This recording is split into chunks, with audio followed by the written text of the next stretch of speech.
Bonne année 2024. Merci la Première Ligue aussi de nous dire bonne année de votre manière. Liverpool, Newcastle, Anfield 4-2. Merci pour tout. Les gars, avant de commencer ce débrief, n'hésitez pas à vous abonner, lâchez le pouce bleu. C'est parti. Quel match, les gars. Quel match entre Liverpool et Newcastle. Franchement, merci la Première Ligue. Merci.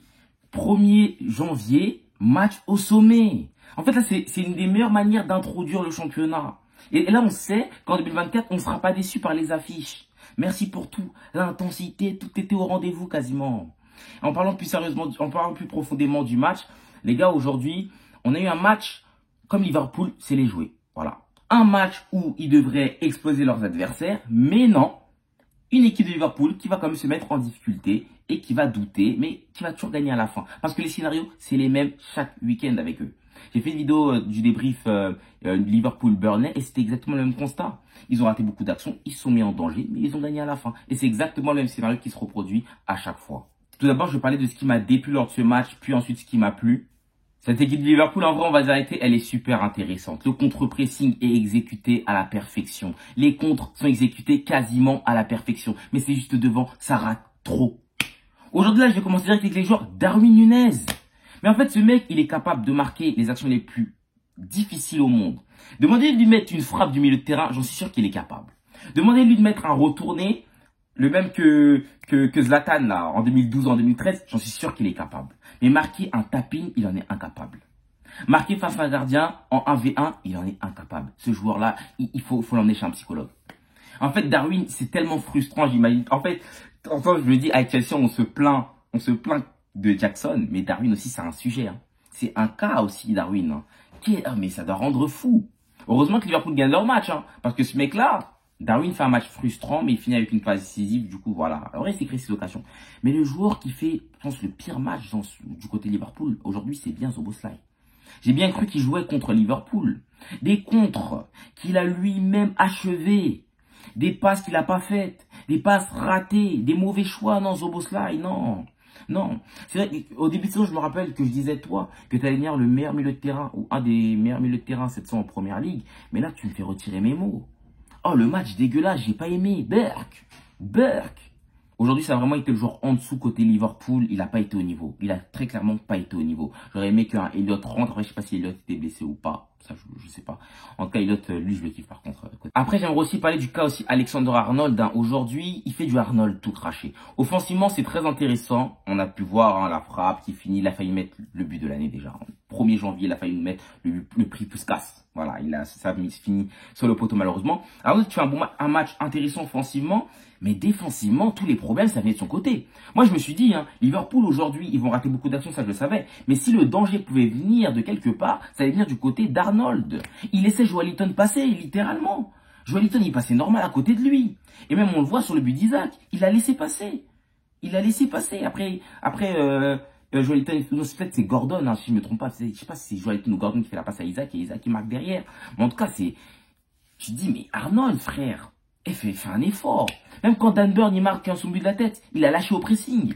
Il a clairement lâché. Liverpool, il défendait avec 3 défenseurs seulement. Gomez, sur son côté, il n'y avait pas d'alerte, à part sur un moment où Almiron le prend dans le dos. Mais sinon, de l'autre côté, tous les dangers venaient du côté d'Arnold. Ça débutait là-bas. Tout débutait de là-bas. Et bien heureusement, cette équipe de Liverpool, ils peuvent compter sur des bons centraux.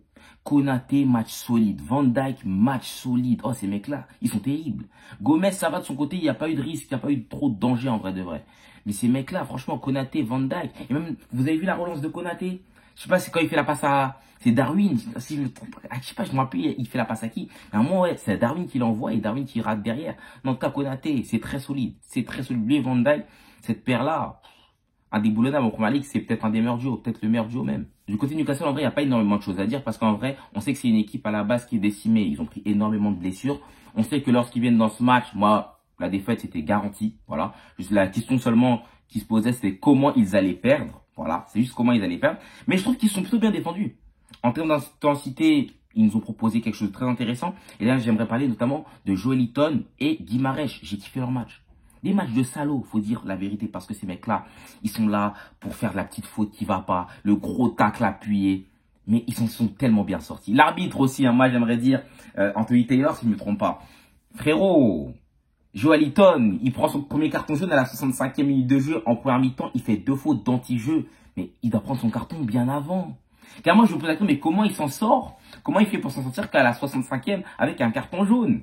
À un moment même, on voit qu'il attrape, il pousse Luis Diaz. Luis Diaz, c'est lui qui prend le jaune, mais pas Joaliton. Non, l'arbitre, il a été beaucoup trop indulgent de ce côté-là. Il a été beaucoup trop indulgent du côté de Joaliton. Mais Joaliton aussi, techniquement, c'est vrai que ces mecs-là, c'est des brutes. Ils aiment bien casser les couilles, faire des fautes d'anti-jeu, mais franchement, techniquement, ils sont au niveau. Ils sont au niveau. Joaliton qui fait une passe ici et Guimarães à la sortie du ballon. Terrible en première mi-temps. Terrible. On le voit un peu moins en deuxième, mais terrible en première mi-temps. J'ai surkiffé ce mec-là.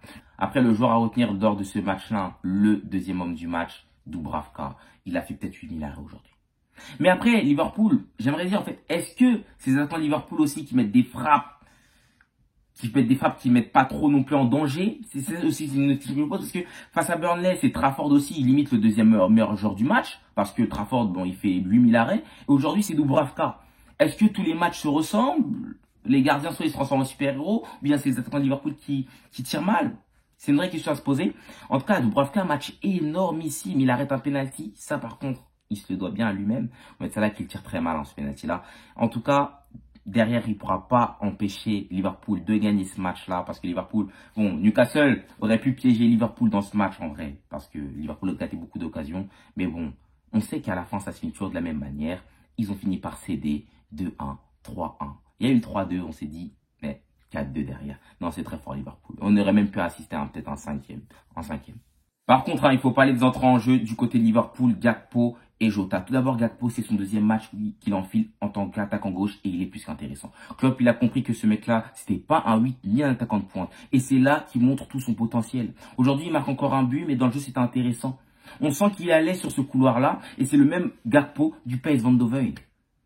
Un an après, le joueur finit enfin par payer. Ça l'a acheté au mercato d'hiver l'an dernier, si vous vous rappelez bien. Et là, Gakpo, il commence à montrer des choses vraiment intéressantes. Et je pense que ce couloir droit, Liverpool, ils sont très bien. Pour l'instant, ils sont très bien. Et lors du départ de Mohamed Salah, je ne sais pas comment ils vont faire. Peut-être Gakpo va jouer sur le couloir droit. Mais en tout cas, un Gakpo sur les côtés, c'est beaucoup plus intéressant qu'un Gakpo en pointe. De l'autre côté, Jota, lui, il rentre en jeu. Aujourd'hui, il marque pas, mais bon, il a failli marquer. Il élimine le gardien, puis il tombe et décroche le penalty. Mais Jota, aujourd'hui, je pense bien qu'il doit jouer à la place de Darwin Nunez en pointe. C'est vrai qu'après, Darwin Nunez, c'est une machine à création d'occasion. Ça, c'est bien vrai. Et il en rate énormément derrière. Mais c'est vrai que Jota est beaucoup plus clinique. Et dans des moments importants pour Liverpool, Jota, je pense qu'il sera beaucoup plus pertinent. C'est vrai que Jota titulaire, moi, je suis plus pour ça du côté de Liverpool. Maintenant, les gars, j'ai parlé de tout. Mais il faut parler de l'homme du match, Mohamed Salah. Performance XXL de sa part, c'est la meilleure manière de dire au revoir. Sa meilleure manière, il claque une top performance, 2 buts, 2 passes décisives et il se barre à la CAN. L'Égypte sera surveillée lors de cette CAN. Et cette CAN-là, on va bien la suivre ici. Je ferai des débriefs, on parlera bien de cette CAN-là. Mais les gars, Salah aujourd'hui, impressionnant. Impressionnant. Et regardez le maillot que j'ai. Parce que moi, je dis que j'ai une collection de maillots. L'autre jour, je vous ai montré celui d'Hoyland. Aujourd'hui, c'est celui de Salah, l'homme du jour. Ce mec-là, terrible. Aujourd'hui, c'était vraiment terrible. Percussion, dans la passe, dans les tirs. En fait, aujourd'hui même, le point où que j'aimerais mettre surtout en avant, c'est sa qualité de passe. Sa qualité de passe, on l'a ressenti. Il est impliqué dans tout. Il est impliqué sur le but de Jones, si je ne me trompe pas. La passe qu'il fait à Jota, déjà, passe cachée. Et la passe extérieure du pied sur Gakpo, passe décisive. Non, impressionnant. Sa qualité de passe aujourd'hui a été mise en avant. Parce que c'est vrai qu'on parle beaucoup du joueur sur sa finition, sur le fait qu'il est capable d'empiler les buts, marquer énormément de buts en première ligue. Mais c'est vrai qu'on ne parle pas assez de ce domaine-là, les passes. Parce que c'est un domaine où il est plutôt à l'aise, où il est même fort. Il est même fort. Des saisons où il fait le double-double. 10 buts, 10 passes D, il y en a plusieurs. Mais aujourd'hui, il a tout démontré. Il a tout démontré. Malheureusement, il y a ce petit penalty manqué. Je trouve que c'est un peu le bémol de son match, qui fait que moi, je ne peux pas lui mettre 10 sur 10. Je lui mets 9,9. Mais en tout cas, masterclass. L'Égypte, et là, il envoie un message. Là, il envoie un message très fort. Il va falloir faire attention à l'Égypte. C'est vrai que l'Égypte, en plus, c'est une équipe lors des CAN. On les attend. On sait que c'est une équipe qui va aller loin. Voilà. Mais c'est pas une équipe sur laquelle on va beaucoup parler. On va pas les mettre énormément en avant. Mais c'est une équipe qui est très solide et qui sait aller loin dans des compétitions. Et Mohamed Salah, là, il nous montre que il est en forme. Il va aller à la CAN et il va tout faire pour tout arracher et partir prendre la compétition à la fin. Pour prendre le trophée à la fin. Il pouvait pas faire plus clair sur ses intentions, les gars. Il ne pouvait pas faire plus clair. En tout cas, un match impressionnant de sa part. Il nous a bluffé. On verra comment Liverpool se portera sans lui. Ça va être difficile. Endo aussi sera pas là. Du coup, McAllister en 6. Vous allez vous retaper ça, Liverpool. En tout cas, belle soirée. La première ligue qui reprend très bien. On va suivre la CAN. On reprend aussi les débriefs. Là, Chelsea ne joue pas encore. On jouera en coupe lors de ce week-end. Je débrieferai aussi les matchs. D'autres vidéos sortiront. N'hésitez pas à vous abonner. Merci de m'avoir écouté.